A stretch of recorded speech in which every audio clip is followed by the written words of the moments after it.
Hi, I'm Roy Huntington, editor of American Handgunner magazine, and this is the January-February issue of American Handgunner magazine. And on the cover, you see Kimber's new EVO SP CS. The CS stands for Custom Shop. I know what you're thinking, it's a picture of a gun, what's the big deal? But actually we have the gun here, and this is the actual cover gun that was in the photos, and this is also the gun that I shot here in my backyard. I know what you're saying is like, oh boy, another kind of mid-sized 9mm, but I think based on Kimber's history, what we have here is something that carries on that tradition, and that is a tradition of excellence in manufacturing, design, and engineering, and it's just as simple as that. Before I talk a little bit more about this, I would like to talk about this. This is my old Kimber Solo that I've had since they were brand new. This is a very early gun. I carry it virtually every day. It goes in this Black Hawk kind of sticky pocket holster, and I love it dearly. It's accurate, it's reliable, but what this is to the EVO is a slightly smaller gun. And so I have to say right up front, I was a little disappointed at the size. They biggie sized it just slightly. And I understand that because it holds 7-in-1 rounds. It's a little definitely easier to handle. I mean, it's much more shootable, but I just really missed the tiny kind of pocket rocket of the Solo. So we'll see how this goes down the road. I think if you were a bigger guy than me, because I'm not a real big guy, this probably would be just fine in a pocket holster. Go over a couple features. Stainless steel slide, something they call Stiplex serrations. So they're not like checkering. They're these like kind of bumpy things that I don't know how you describe them. Almost look like little golf ball serrations. G10 grips, really nice grips as a matter of fact. They're nice and slender.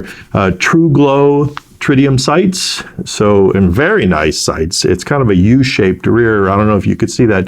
2 7-round, slightly extended magazine, so you can get your pinky on it. What else? Oh, Kimpro finish on the frame. The stainless steel slide has something called, let me see if I can get this right, Ferritic Nitrocarburizing. There we go. I have no idea what that is, but it sounds pretty high-tech, and that is on the slide. It's a striker-fired gun. It's got one of those little flippy things on the trigger. Overall, the synopsis, though, is that this is an extremely high-quality gun. It's got a wonderful trigger. And so enough of that. Okay, let's go to the outside, and then we'll do a little bit of shooting just so you can see it in action. Hopefully that'll give you enough information that you can make a buying decision or not. Okay, well, we've made the transition to my actual backyard, so welcome to my backyard here in the heartland of America.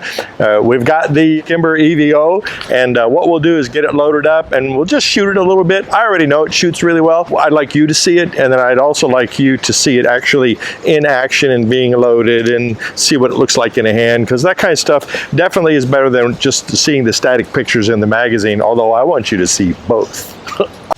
The magazines are 7-in-1 in the chamber, and actually they loaded up really easily. I was a little surprised. Usually these little guns have a really stiff spring in the mag, but this one appears to be just fine. It took the rounds easily. Well, okay, let's get some eyes and ears on and load up and put a few rounds down range. I just want you to look at the recoil. It's pretty controllable, and it's really smooth. It's very fun to shoot.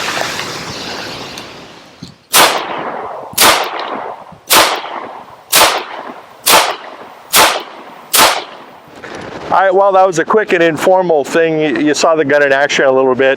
You can see recoil is very flat. It's very controllable. It's obviously a very well-made, beautifully engineered gun, and I really can't say anything wrong with it. I have a personal preference. I wish it was just a little smaller, but you can't have everything. And I'll be honest with you, I may have to write a check for this one because it's pretty compelling.